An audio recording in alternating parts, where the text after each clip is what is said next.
નમસ્કાર વિદ્યાર્થી મિત્રો, અગાઉના વિડીયોની અંદર એટલે કે સ્વાધ્યાય 3.1ની અંદર આપણે બહુકોણના બહિષ્કોણ વિશે વાત કરતા હતા. બહિષ્કોણ એટલે શું? તો કે કોઈ પણ આકૃતિ અથવા તો કોઈ પણ બહુકોણ છે તેના બહારના ખૂણા છે તેને આપણે બહિષ્કોણ વડે ઓળખીએ છીએ અને અંદરના ખૂણા છે તેને આપણે અંતઃકોણ કહીએ છીએ. તો કોઈ પણ આકૃતિના બહારના દરેક ખૂણાના માપનો સરવાળો 360 અંશ થાય એવું આપણે સ્વાધ્યાય 3.1ની અંદર શીખા. આજે આપણે સ્વાધ્યાય 3.2 તરફ આગળ વધશું. આપણો પ્રશ્ન પહેલો છે, નીચેની આકૃતિઓમાં એક્સની કિંમત આપણે મેળવવાની છે. પ્રશ્ન એ અને બી આપેલ છે.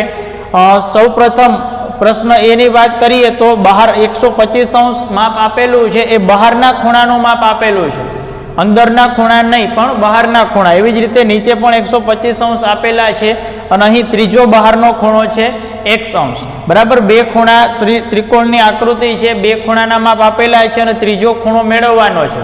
હવે જો અંદરના ખૂણા હોય તો આપણે ત્રણેય ખૂણાના માપનો સરવાળો 180 અંશ થાય એવું આપણે શીખી ગયા. પરંતુ અહીં બહારના ખૂણા છે, કોઈ પણ આકૃતિના બહારના ખૂણાઓના માપનો સરવાળો કેટલો થાય? 360 અંશ. બરાબર, તો એ રીતે આપણે લખશું કે બહુકોણના બહિષ્કોણના માપનો સરવાળો. બહિષ્કોણ એટલે બહારના ખૂણાઓ. બહિષ્કોણના માપનો સરવાળો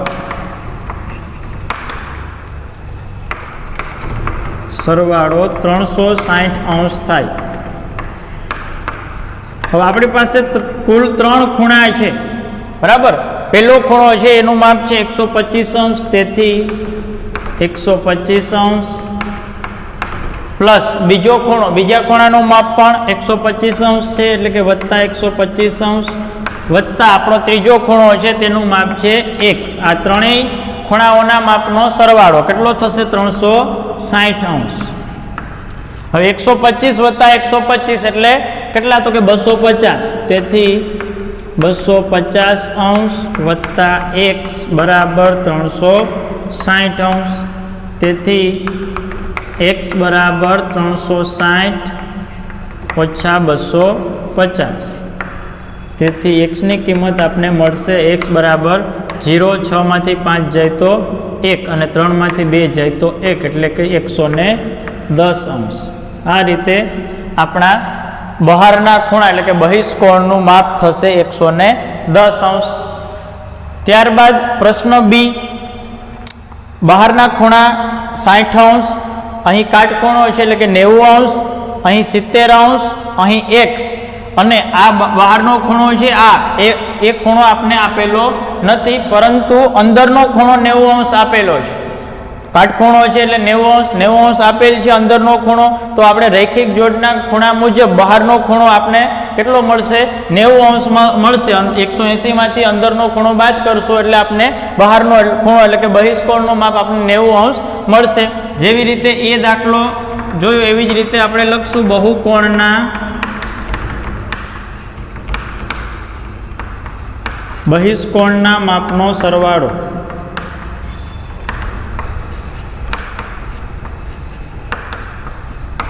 360 અંશ થાય. કોઈ પણ બહુકોણ હોય, પછી ત્રિકોણ હોય, ચતુષ્કોણ હોય, પંચકોણ હોય કે નવકોણ હોય, કોઈ પણ બહુકોણ હોય તેના બહિષ્કોણના માપનો સરવાળો 360 અંશ જ થાય. અંદરના ખૂણાની વાત નથી કરતો, હું બહારના ખૂણાની વાત કરું છું. ચલો હવે ક્રમશઃ ખૂણાઓના માપનો સરવાળો કરતા જશું. ચલો અહીંથી શરૂ કરીએ તો 70 અંશ વત્તા 70 અંશ પછી x વત્તા આ ખૂણાનો માપ કેટલું હશે? 90 અંશ. અંદરનો ખૂણો 90 અંશનો આપેલો છે તો બહારનો ખૂણો પણ 90 અંશનો હશે, એટલા માટે અહીં લખું છું 90 અંશ વત્તા ત્યારબાદ 90 પછી 60 અંશ અને 60 અંશ પછી ફરીથી પાછા 90 અંશ. આ રીતે આપણા 5 ખૂણા 70 અંશ, x, 90, 60 અને 90 બરાબર 360 અંશ. 70, 60, 90 અને 90 એ રીતે ચલો એનો સરવાળો કરશો. 70 વત્તા 60, 70 વત્તા 60 વત્તા 90 વત્તા 90. ચલો અહીં થશે 0 7 ને 6 13, 13 ને 9 13 વત્તા 9 9 ને 3 12 ના 2 વધી આવશે કે 1 ને 1 2 22 22 વત્તા 9 22 ને 9 31, એટલે કે આપને મળશે 310 અંશ. એટલા માટે હું લખું છું x વત્તા 310 અંશ બરાબર 360 અંશ.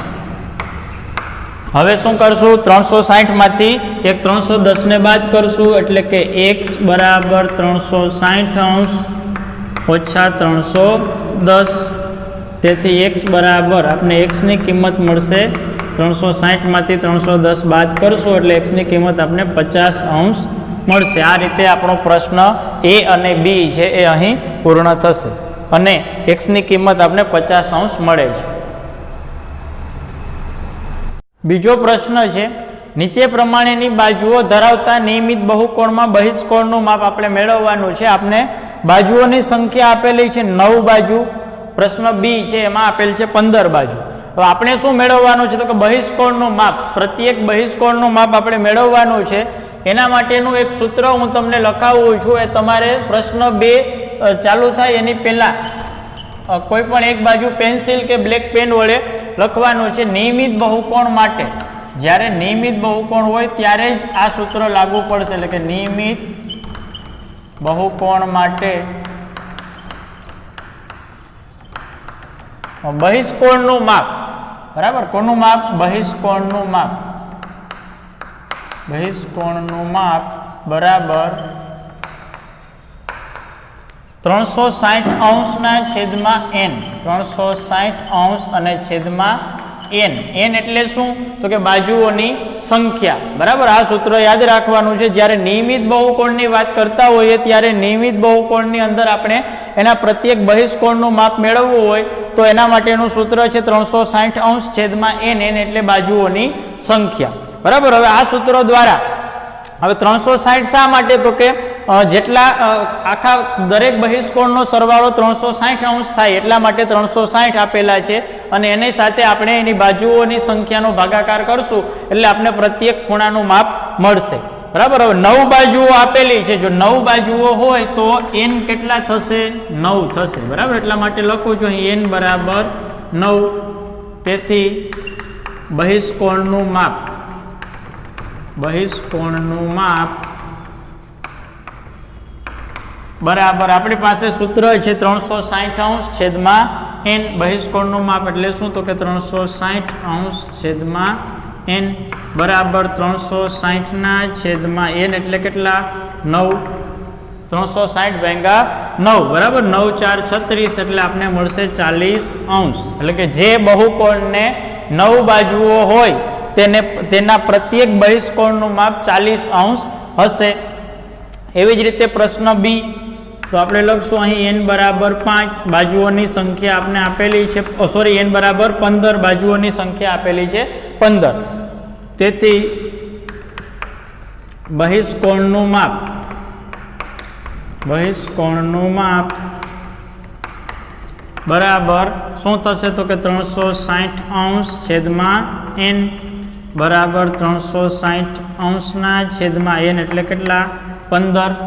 બાજુઓની સંખ્યા છે 15. 360 ભાગ્યા 15 આપણે કરશું તો આ રીતે હું અલગથી ભાગાકાર કરું છું. 360 ના છેદમાં 15. 3 વડે 5 3 15 અને 12 3 36 એટલે થશે 120 અને 5 12 છે 5 2 10 5 4 20 એટલે આપણે મળશે 24. બહિષ્કોણનું માપ મળશે 24 અંશ. બરાબર, આ રીતે આપણો પ્રશ્ન બી છે. ત્યારબાદ ત્રીજો પ્રશ્ન છે, એક નિયમિત બહુકોણને કેટલી બાજુઓ હોય તો તેના દરેક બહિષ્કોણનું માપ 24 અંશ થાય? બરાબર, આ પ્રશ્ન એ બી હતા તેના જેવો જ પ્રશ્ન છે. આપણે બાજુ ખૂણાનું માપ આપેલું છે અને બાજુઓનું માપ છે આપણે મેળવવાનું છે. આ દાખલાની અંદર આપણે બાજુઓનું માપ આપેલું હતું અને આપણે ખૂણાનું માપ મેળવવાનું હતું. એવી જ રીતે સૂત્ર છે એ જ સૂત્ર આપણે ઉપયોગ કરશું. બહિષ્કોણનું માપ, બહિષ્કોણનું માપ બરાબર 360 અંશ છેદમાં n. હવે આપણે બહિષ્કોણનું માપ આપેલું છે, કેટલું છે 24°, તો સૂત્રની અંદર કિંમત મૂકશું, તેથી 24 બરાબર 360°/n બાજુઓની સંખ્યા આપણે મેળવવાની છે.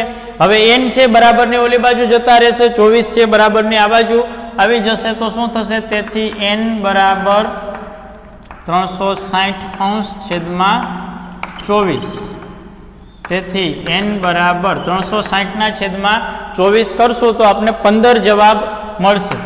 કેટલો જવાબ મળશે? 15. એટલે કે પ્રત્યેક બહુકોણને કેટલી બાજુઓ હશે? બહુકોણને 15 બાજુઓ હશે.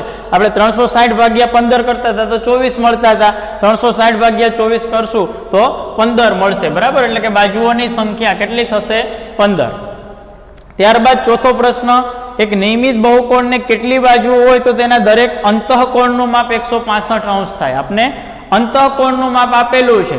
હવે આ બધા દાખલાઓની અંદર, એટલે કે આ ત્રીજા પ્રશ્નની અંદર અને બીજા પ્રશ્નની અંદર આપણે બહિષ્કોણના માપ આપેલા હતા, હવે આપણે અંતઃકોણનું માપ આપેલું છે. તો અંતઃકોણના માપ પરથી આપણે પહેલા શું કરશું? બહિષ્કોણનું માપ મેળવશું, બરાબર. એટલા માટે હું લખું છું બહિષ્કોણનું માપ.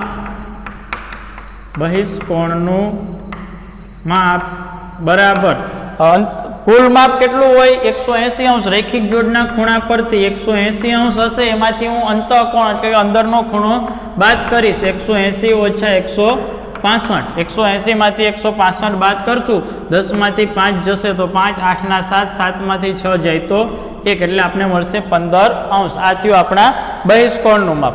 હવે આપણા સૂત્ર મુજબ આપણી પાસે સૂત્ર છે તે બહિષ્કોણનું માપ, બહિષ્કોણનું માપ બરાબર 360°/n. બહિષ્કોણનું માપ આપણી પાસે છે કેટલું છે તો કે 15, તેથી 15 બરાબર 360°/n. n ની કિંમત મેળવવાની છે, તો n બરાબર શું થશે? 360°/15. 360 ભાગ્યા 15 કરશું તો આપણે અગાઉ ગણતરી કરેલી જ છે, 360 ભાગ્યા 15 કરશું એટલે કેટલા આવશે? 24. એટલે કે બાજુઓની સંખ્યા આપણે મળશે 24. હવે આ બંને દાખલાઓની અંદર આપણે 40°, 24° એવું કીધેલું છે. જ્યારે n બરાબર 15, n બરાબર 24 આ ખૂણાઓનું માપ નથી, આ બાજુઓની સંખ્યા છે, એટલા માટે તેને અંશ માપમાં લખવાના ન હોય, બરાબર. અહીં કિંમત મળશે, ત્રીજા દાખલામાં આપણે 15 બાજુઓ મળે છે અને ચોથા પ્રશ્નની અંદર આપણે બાજુઓની સંખ્યા 24 મળે છે. નંબર 5, એવો નિયમિત બહુકોણ શક્ય છે કે જેમાં દરેક બહિષ્કોણનું માપ 22° હોય. આપણે બહિષ્કોણનું માપ આપેલું છે 22°, અને આપણે પૂછેલું છે કે આવો કોઈ બહુકોણ હોય કે ન હોય. ચાલો શું કરશું? આપણી પાસે સૂત્ર છે, એ સૂત્ર મુજબ બહિષ્કોણનું માપ, નિયમિત બહુકોણ હોય ત્યારની જ વાત છે, આ સૂત્ર નિયમિત બહુકોણ માટે જ લાગુ પડશે. બહિષ્કોણનું માપ બરાબર 360° અને છેદમાં બાજુઓની સંખ્યા એટલે કે n. તેથી બહિષ્કોણનું માપ આપણે આપેલું છે 22 બરાબર 360°/n. તેથી n બરાબર 360° અને છેદમાં 22. તેથી n બરાબર 360/22 એટલે શું થશે? 180/11. આ શું મળે છે? આપણે બાજુઓની સંખ્યા મળે છે. હવે હું તમને એવું કહું કે ચલો 3 બાજુઓ વાળો નિયમિત બહુકોણ એટલે શું? તો તમે કહેશો ત્રિકોણ, એટલે અથવા તો સમબાજુ ત્રિકોણ. હું તમને એવું કહું કે 5 બાજુ વાળો નિયમિત બહુકોણ કયો? તો કે નિયમિત પંચકોણ. હું તમને એવું કહું કે ચલો 4.3 બાજુઓ વાળો બહુકોણ દોરો. હું તમને એવું કહું કે 11.5 બાજુઓ વાળો બહુકોણ દોરો, તો આ વસ્તુ શક્ય નથી. હું તમને 11 બાજુઓ વાળો બહુકોણ કહું તો તમે કદાચ દોરી શકો. હું તમને એવું કહું કે 6 બાજુઓ વાળો બહુકોણ દોરો તો તમે એ રચના એની કરી શકો, પણ બાજુઓની સંખ્યા છે એ આ રીતે 180/11, એટલે કે આનો આપણે ભાગાકાર કરશું તો આપણે પોઈન્ટમાં જવાબ મળશે, એટલે કે પૂર્ણ અંકમાં જવાબ મળશે નહીં. આવી બાજુઓની સંખ્યા આટલી હોઈ શકે નહીં. કાં તો હું તમને કહું કે 10, હું તમને દાખલા તરીકે એવું કહું કે 4.8 બાજુ વાળો બહુકોણ કયો છે? કાં તો બાજુઓની સંખ્યા 4 હશે અથવા તો 8, 4 ની બદલે 5 હશે, પણ 4.8 હોઈ શકે નહીં.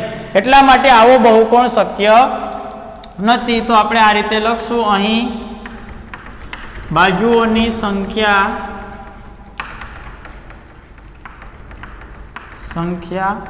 પૂર્ણ અંકમાં મળતી નથી. પૂર્ણ અંકમાં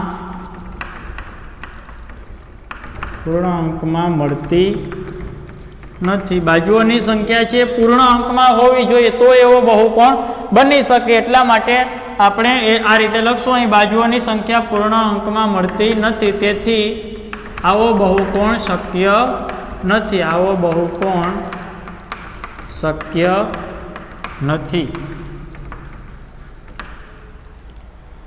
ચલો ત્યારબાદ બી, શું આ માપ નિયમિત બહુકોણના અંતઃકોણનું હોઈ શકે? હવે આપણે 22 બહિષ્કોણનું માપ લઈને આપણે ગણતરી કરી, એવી જ રીતે 22 છે એ અંતઃકોણનું માપ હોઈ શકે.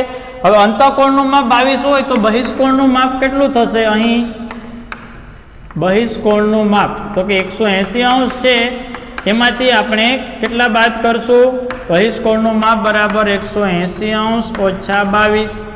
180 માંથી આપણે 22 બાદ કરશું તો આપણે 10 માંથી 2 જશે તો 8 મળશે. 7 માંથી 2 જાય તો 5 અને 158 આ થયું આપણા બહિષ્કોણનું માપ. જેવી રીતે આમાં બહિષ્કોણનું માપ 22 હતું, એવી રીતે આમાં બહિષ્કોણનું માપ 158 મળે છે. હવે આપણે સૂત્ર મુજબ ગણતરી કરીએ. તેથી બાજુઓની સંખ્યા આપણે મેળવવાની છે. તો બહિષ્કોણનું માપ બરાબર 360 છેદમાં બાજુઓની સંખ્યા 360 છેદમાં n. બહિષ્કોણનું માપ આપણે આપેલું છે 158 બરાબર 360 છેદમાં n. તેથી n બરાબર, તેથી n એટલે કે બાજુઓની સંખ્યા બરાબર 360 છેદમાં 158. 360 ભાગ્યા 158, 2 વડે ભાગ ચાલશે. 180 છેદમાં 158 ભાગ્યા 2 એટલે કે 7 2 14, 1 એટલે થશે 79 79. આ શું મળે છે? બાજુઓની સંખ્યા. જેવી રીતે 180 છેદમાં 11 બાજુઓની સંખ્યા ન હોય, એવી રીતે 180 છેદમાં 79 પણ બાજુઓની સંખ્યા હોઈ શકે નહીં. એટલા માટે આપણે લખશું, અહીં બાજુઓની સંખ્યા પૂર્ણ અંકમાં મળતી નથી. અહીં બાજુઓની સંખ્યા પૂર્ણ અંકમાં મળતી નથી, તેથી આવો બહુકોણ શક્ય નથી. પૂર્ણ અંકમાં મળતી નથી. આપણે પ્રશ્નમાં પૂછેલો છે કે શું આ માપ નિયમિત બહુકોણના અંતઃકોણનું હોય? એટલા માટે આપણે લખશું, તેથી આ માપ નિયમિત બહુકોણના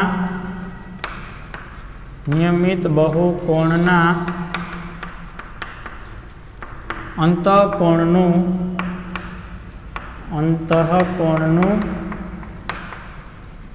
ન હોય અથવા તો હોઈ શકે નહીં. બરાબર, આ રીતે પ્રશ્ન એ અને બી પૂર્ણ કરશું. ત્યારબાદ પ્રશ્ન 6, આ સ્વાધ્યાયનો આપણો છેલ્લો પ્રશ્ન. નિયમિત બહુકોણમાં અંતઃકોણનું ઓછામાં ઓછું માપ કેટલું હોઈ શકે? નિયમિત બહુકોણમાં અંતઃકોણનું ઓછામાં ઓછું, અંતઃકોણ એટલે અંદરનો ખૂણો. હવે અંદરનો ખૂણો ઓછામાં ઓછો આપણે મેળવવાનો છે. ઓછામાં ઓછો કેટલા અંશનો હોય? તો એટલા માટે આપણે પહેલા સૌથી નાના ઓછામાં ઓછી બાજુવાળી આકૃતિ કઈ હશે? બરાબર, એટલે કે સૌથી ઓછામાં ઓછી બાજુ હોય અથવા તો સૌથી ઓછા ખૂણા હોય એવી નિયમિત બહુકોણની આકૃતિ કઈ? તો કે સૌથી ઓછી બાજુવાળી આકૃતિ છે ત્રિકોણ. હવે ત્રિકોણની અંદર નિયમિત ક્યારે કહેવાય? તો એને નિયમિત ક્યારે કહેવાય? તો કે એના 3 ખૂણા અથવા 3 બાજુઓની સંખ્યા સરખી હોય તો એવો ત્રિકોણ કયો છે? તો કે સમબાજુ ત્રિકોણ. એટલા માટે આપણે લખશું સમબાજુ ત્રિકોણ. સમબાજુ ત્રિકોણ એ 3 બાજુઓ વાળો નિયમિત બહુકોણ છે. નિયમિત બહુકોણ છે. સમબાજુ ત્રિકોણ છે, 3 બાજુ વાળો નિયમિત બહુકોણ છે. હવે સમબાજુ ત્રિકોણની અંદર અંતઃકોણનું માપ કેટલું હોય? તો કે 60 એટલા માટે આપણે લખશું સમબાજુ ત્રિકોણના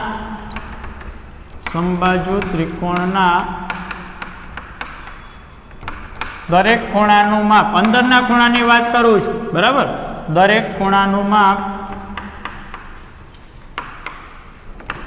60° હોય છે. 60° હોય, સૌથી નાનામાં નાનું માપ કેટલું હોય? 60°, બરાબર. સૌથી ઓછું કેટલું હશે? 60°. તો એટલા માટે આપણે લખશું કે નિયમિત બહુકોણમાં અંતઃકોણનું ઓછામાં ઓછું માપ 60° હોય. તેથી નિયમિત બહુકોણમાં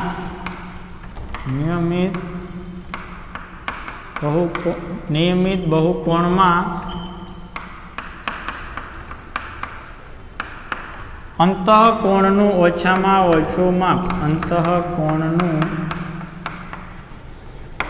નિયમિત બહુકોણમાં અંતઃકોણનું ઓછામાં ઓછું માપ કેટલું હોઈ શકે? તો કે 60° હોય. ત્યારબાદ આપણો છેલ્લો એટલે કે બી પ્રશ્ન છે, નિયમિત બહુકોણમાં બહિષ્કોણનું વધુમાં વધુ માપ કેટલું હોય? હવે વધુમાં વધુ બહિષ્કોણનું એટલે શું? તો કે એમાંથી અંદરનું ઓછામાં ઓછું માપ બાદ કરશું. સમજાય છે? બહારનો સૌથી મોટો ખૂણો એટલે શું? તો કે જેનો અંદરનો ખૂણો સૌથી નાનામાં નાનો હશે એનો બહારનો ખૂણો સૌથી મોટામાં મોટો હશે, બરાબર. તો આપણી પાસે અંદરનું સૌથી ઓછામાં ઓછું માપ કેટલું છે? તો કે 60°. તો બહારનું સૌથી વધુમાં વધુ કેટલું થશે? તો કે 180° ઓછા 60°. એટલા માટે આપણે લખશું નિયમિત બહુકોણમાં બહિષ્કોણનું વધુમાં વધુ માપ, બહિષ્કોણનું વધુમાં વધુ માપ કેવું માપ? તો કે વધુમાં વધુ માપ કેટલું હશે? તો કે કુલ કેટલું હોય? એટલે કુલ એટલે કે રૈખિક જોડના ખૂણાની વાત કરું છું, 180° હોય અંદરનો ખૂણો વત્તા બહારનો ખૂણો. તેમાંથી સૌથી ઓછામાં ઓછું કેટલું હોય? તો કે 60°.